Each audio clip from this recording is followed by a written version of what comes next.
Assalamu alaikum and best wishes to all dear viewers. Welcome to my channel Edufera Academy.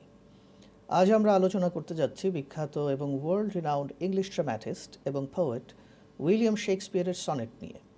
তবে এই ভিডিওতে সুনির্দিষ্টভাবে কোনো একটি সনেট নিয়ে আলোচনা না করে তার সনেট সমগ্র নিয়ে একটা সার্বিক ধারণা দেওয়ার চেষ্টা করব। এরপরে সাহিত্য মহলে তার সুপরিচিত কয়েকটি সনেট নিয়ে আলাদা আলাদা ভিডিওতে আলোচনা করব। এইভাবে শেক্সপিয়ারের সনেটের উপর আমরা সিরিজ অফ ভিডিওস আপলোড করব ইনশাল্লাহ, এবং ইনশাল্লাহ আমাদের নেক্সট ভিডিওটি হবে সনেট 18 নিয়ে। 1564 সালে ইংল্যান্ডের স্ট্র্যাটফোর্ড আপন অ্যাভন নামের একটি জায়গায় এই উইলিয়াম শেক্সপিয়ারের জন্ম। পেশায় তিনি ছিলেন একাধারে অভিনেতা, নাট্যকার ও কবি। সাহিত্যে সক্রিয় ছিলেন 1585 থেকে 1613 পর্যন্ত 1613 পর্যন্ত তিনি ছিলেন এলিজাবেথান এবং জ্যাকোবিয়ান যুগের সাহিত্যিক। সে সময় ইংল্যান্ডের সাহিত্য সংস্কৃতিতে চলছিল ইংলিশ রেনেসান্স মুভমেন্ট। অনেকগুলো জগৎ বিখ্যাত ট্র্যাজেডি, কমেডি আর কবিতা উপহার দেয়া এই বরেণ্য সাহিত্যিকের মৃত্যু হয় 1616 সনে। এখন প্রথমেই জানা যাক হোয়াট ইজ আ সনেট বা সনেট আসলে কি সেটা। সনেট আসলে 14 লাইন বিশিষ্ট এক ধরনের গীতি কবিতা, যা একটি বিশেষ গঠন কাঠামো অর্থাৎ স্ট্রাকচার, মেট্রিক্যাল প্যাটার্ন এবং রাইম স্কিম বা ছন্দ অনুসরণ করে লেখা হয়। অর্থাৎ সনেট 14 লাইন বিশিষ্ট একটি লিরিক্যাল পোয়েম। সনেটের উৎসস্থল ইটালি। ইটালিতে জন্ম হলেও সনেট একসময়ে ইংল্যান্ডে এসে পৌঁছায় টিউডর শাসনামলে, এবং ইংল্যান্ডে সনেট ধাঁচের কবিতা খুব জনপ্রিয় হয়ে ওঠে। আর এতে মূল ভূমিকা পালন করেন বিখ্যাত ইংরেজ সভাসদ, রাজনীতিবিদ এবং কবি স্যার থমাস ওয়ায়াট। তো উইলিয়াম শেক্সপিয়ারের সনেট আমরা কোথা থেকে পাচ্ছি? উইলিয়াম শেক্সপিয়ারের 154টি সনেটের একটি সংকলন গ্রন্থ শেক্সপিয়ার সনেটস শিরোনামে তার জীবনকালেই প্রকাশিত হয়। আর এখন তার লেখা সকল সনেটের উৎস সেই বইটি। তো সেই বইটিতে যে সনেটগুলো আছে সেগুলোর কোনো এক্স্যাক্ট টাইটেল বা শিরোনাম দেওয়া ছিল না, তাই সিরিয়াল নম্বর দিয়ে সনেটগুলোকে চিহ্নিত করা হয়, অথবা অল্টারনেটিভ হিসেবে সনেটগুলোর প্রথম লাইনকে তার শিরোনাম হিসেবে গণ্য করা হয়। তো সেই বইটিতে প্রথম যে 126টি সনেট আছে, সেই প্রথম 126টি সনেট একজন তরুণকে উদ্দেশ্য করে লেখা হয়েছে, যাকে পণ্ডিতেরা ফেয়ার ইউথ বলে অভিহিত করেছেন। এর একটা কারণ হচ্ছে কবি শেক্সপিয়ার তার বইয়ে বা কবিতায় সেই তরুণটির নাম উল্লেখ করেননি। শেক্সপিয়ার এর যে পরবর্তী 28টি সনেট সেই বইয়ের, সেই 28টি সনেট, শেষের 28টি সনেট একজন রহস্যময়ী নারীকে উদ্দেশ্য করে লেখা হয়েছে, যাকে বলা হয়ে থাকে শেক্সপিয়ারের গোপন প্রেমিকা। স্কলারেরা তার নাম দিয়েছেন দি ডার্ক লেডি হিসেবে, কিন্তু আমরা এক্স্যাক্টলি আসলে তারা কারা, তাদের পরিচয় সম্পর্কে আমরা 100% শিওর কিছু বলতে পারবো না। শেক্সপিয়ার সনেটস বইটি প্রকাশিত হয় 1609 সালে।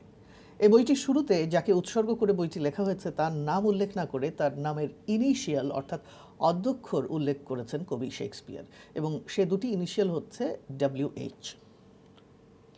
যে দুই প্রার্থীকে স্কলাররা এই WH ইনিশিয়াল দেখে সম্ভাব্য ব্যক্তি হিসেবে চিহ্নিত করেছেন তারা হলেন Henry Wriothesley, the third Earl of Southampton, এবং William Herbert, the third Earl of Pembroke. Themes of Shakespeare sonnets. শেক্সপিয়ারের সনেটের থিম কি? তো অনেকগুলো সনেট তিনি লিখেছেন, তবে ঘুরে ফিরে কিছু কমন থিম তার সনেটগুলোর মধ্যে পাওয়া যায়। ফেয়ার ইউথ অর্থাৎ সেই তরুণকে উদ্দেশ্য করে লেখা সনেটগুলোর মূল উপপাদ্য বিষয় হচ্ছে ওভারওয়েলমিং অ্যান্ড অবসেসিভ লাভ, তীব্র এবং আবেগময় ভালোবাসা। এখানে পণ্ডিতদের কাছে বিতর্কের ইস্যু হিসেবে এসছে যে এই সনেটগুলোর মাঝে প্রকাশিত এই ভালোবাসা সেটা কি প্লেটনিক নাকি শারীরিক। তো শেক্সপিয়ার সনেটস এই বইয়ের সিরিয়ালের প্রথম 17টি কবিতাকে বলা হয়ে থাকে প্রক্রিয়েশন সনেটস, অর্থাৎ সন্তান জন্মদান বিষয়ক সনেট। এই সনেটগুলোতে শেক্সপিয়ার বা কবি বা স্পিকার সেই তরুণকে উদ্দেশ্য করে বলেছেন সে যেন বিয়ে করে এবং সে যেন সন্তান গ্রহণ করে সেই সন্তানদের মাঝে নিজের সৌন্দর্যকে ট্রান্সফার করে সেটাকে অমর করে রাখে। অন্য কিছু সনেটে কবি সেই তরুণের প্রতি তার ভালোবাসা প্রকাশের পাশাপাশি তার বিরুদ্ধে এই বলে খেদোক্তি করেছেন যে সে আরেকজন প্রতিদ্বন্দ্বী কবিকে প্রাধান্য দিচ্ছে। আর কিছু সনেটে কবি একাকিত্ব, লোনলিনেস, ডেথ বা মৃত্যু এবং transient nature of human life বা মানব জীবনের ক্ষণস্থায়িত্ব, এই সকল থিমের উপর আলোকপাত করেছেন। রহস্যময়ী নারীকে নিয়ে লেখা সেই 28টি সনেটের যে থিম, সেখানে আবার আমরা দেখতে পাই দ্ব্যর্থবোধক অনুভূতি প্রকাশ করছেন শেক্সপিয়ার। কখনো বা ভালোবাসা প্রকাশ করছেন, আবার কখনো বা সমালোচনা। আর শেষের দুটি কবিতায় দেবতা কিউপিডকে নিয়ে লেখা সংক্ষিপ্ত গ্রিক কবিতা বা এপিগ্রামের দিকে রূপকার্থে ইঙ্গিত করেছেন তিনি। কিউপিড হলো গ্রিক মিথোলজিতে উল্লেখিত ক্ষুদে প্রেমের দেবতা। শেষ দুটি সনেটে এই কিউপিডের দিকে ইঙ্গিত করে কবি আসলে প্রেমের কথাই বলতে চেয়েছেন। শেক্সপিয়ারের সনেটগুলোর দিকে তাকালে দেখা যায় সনেটগুলো 14 লাইন বিশিষ্ট এবং এর বেশিরভাগই 4টি অংশে বিভক্ত, যার মাঝে 3টি কোয়াট্রেইন আর একটি কাপলেট। কোয়াট্রেইন হলো 4 লাইন বিশিষ্ট ইউনিট, আর কাপলেট 2টি ছন্দবদ্ধ লাইন নিয়ে গঠিত একটি ইউনিট।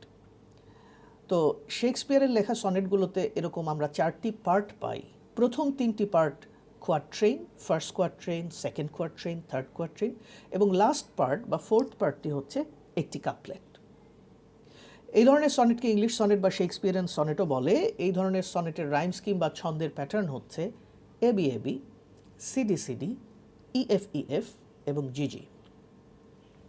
এ ধরনের সনেটের স্ট্রাকচার প্রথম ইউজ করেন Henry Howard, the Earl of Surrey. তিনি 1516-17 সন থেকে 1547 সন পর্যন্ত বেঁচে ছিলেন। তো পরবর্তীতে রেনেসা যুগের অন্যান্য ইংরেজ কবি এই কাঠামো অনুসরণ করে সনেট লিখেন, আর শেক্সপিয়ার সবচেয়ে কার্যকরভাবে এ ধারার সনেট লিখেছেন। শেক্সপিয়ারের সনেটের একটা বিশেষ স্টাইল হচ্ছে তিনি তার সনেটে স্টাইলের দিক থেকে বৈচিত্র্য এনেছেন। তিনি তার সনেটে কোয়াট্রেইন অর্থাৎ 4 লাইন বিশিষ্ট ইউনিটগুলোতে অল্টারনেট লাইনগুলোর মাঝে ছন্দ সৃষ্টি করে এক ধরনের গতি এনে দিয়েছেন। এতে করে মনে হয় যে লাইনগুলো যেন একে অপরের মুখোমুখি দাঁড়ানো। শেষের লাইন দুটি অর্থাৎ কাপলেটের অংশে এসে শেক্সপিয়ার সমাপ্তি টেনেছেন বিভিন্নভাবে।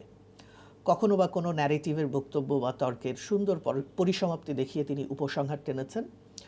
কখনো বা কোনো তর্কের হঠাৎ ইতি টেনে তিনি আচমকা কনক্লুশনে গেছেন।